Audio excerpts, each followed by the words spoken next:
Hey guys, I'm Woody. Thanks for tuning in. This is Piano Shack. So recently we picked up a legendary analog synth. Today we are on the road again. This time we are going to pick up an iconic digital synth. This was a groundbreaking synthesizer from the 80s. I've been wanting one for ages. Today is the day. Woody Piano Shack. So the year was 1987 and I was in Eddie Moore's Music, which was the closest music shop to where I lived in England. This was in Bournemouth. Eddie Moore's Music was a fabulous shop. I don't think it exists anymore. But I was just a teenager at the time, just a kid, didn't have much money. But I needed to buy a synthesizer for one of the first bands that I was playing in, a rock band called Strange Brew. So I was in this music store with a couple of my friends, and there was a crowd around the synthesizer. This was a new arrival, and there was a crowd of people around this instrument that wanted to play it. So eventually it was my turn to get to the front of the crowd and have a look, and in front of me was the most beautifully designed synthesizer I'd ever seen. It was so sleek and black and wonderful. The lines were absolutely fantastic. It was gorgeous, and the sounds that came from this thing were unbelievable. Nobody had ever heard anything quite like it before. And that, I guess, is the reason there was a crowd of musos around this instrument wanting to check it out. I loved it and I wanted one so bad until I checked the price tag, and my god, this was a pro-level instrument at a pro-level price. Way more than I could afford as just a young, snotty teenager, of course, working as an apprentice. So I had to put plans to buy that one on ice. I ended up buying a sort of smaller cousin version of the keyboard from the same manufacturer, and that keyboard I loved, by the way, as well. I'd love to get another one of that.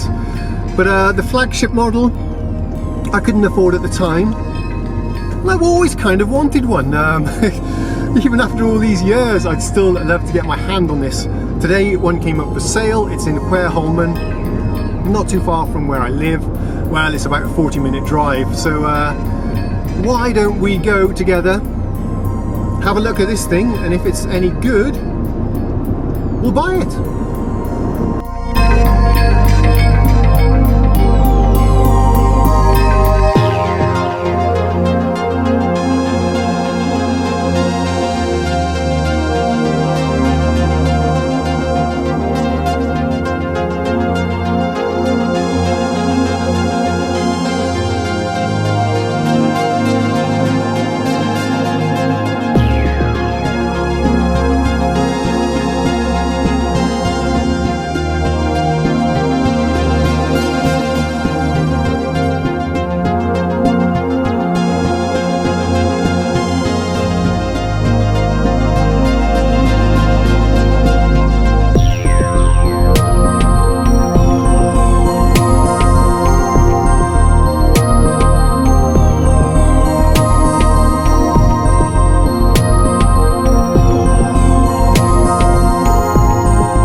Okay guys, the pickup is done, and that was an unusual pickup even by my standards.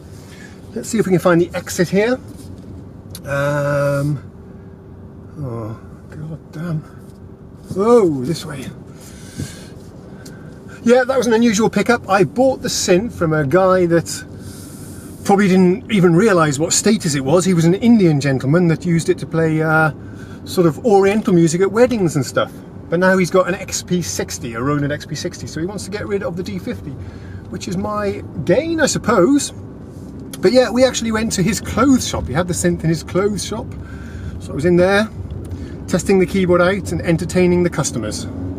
I realised this synthesizer is 30 years old. Can you believe that? That's amazing, 30 years old. But the condition of this one was pretty nice. I'm going to show you a bit later when we get home. No real scratches, dings or dents. Everything seemed to work as far as I could tell. So here we are again in another traffic jam. As you can see, this is the Sunday lunch hour traffic jam when all the Swedes are heading home from their summer houses back into the city, and I seem to be stuck in this tail back here. Never mind, we'll cruise on home, about half-hour drive. I'll reveal the keyboard to you, we'll check it out, and that'll do it for today. Let's go home.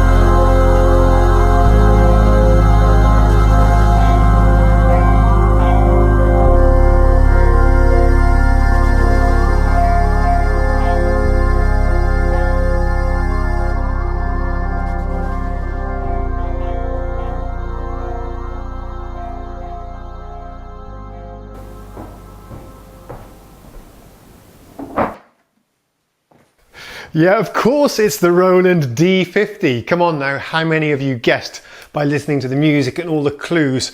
I bet loads of you could figure out what this was before I revealed it.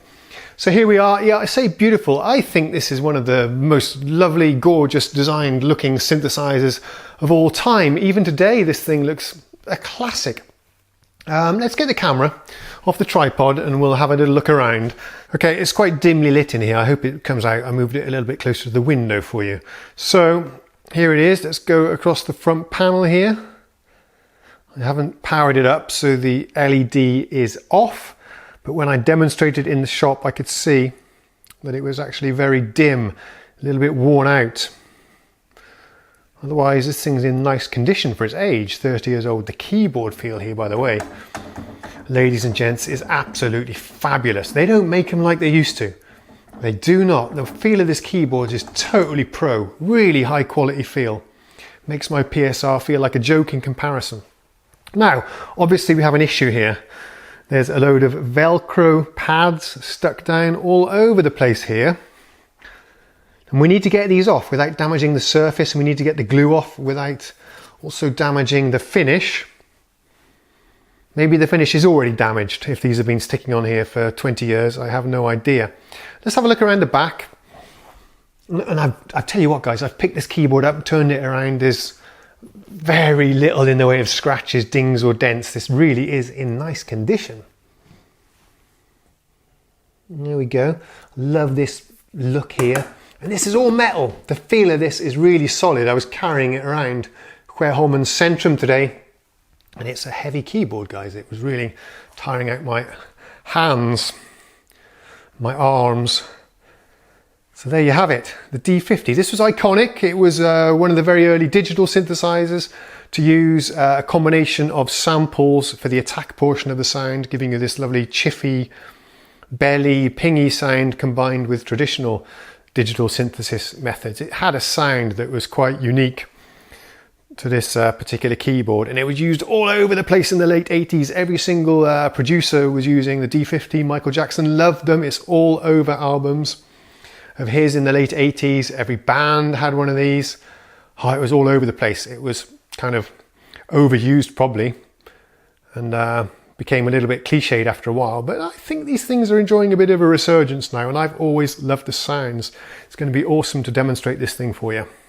So there you are. I hope you enjoyed the journey and the music, and I hope that, like me, you're really looking forward to listening to the sounds on this one.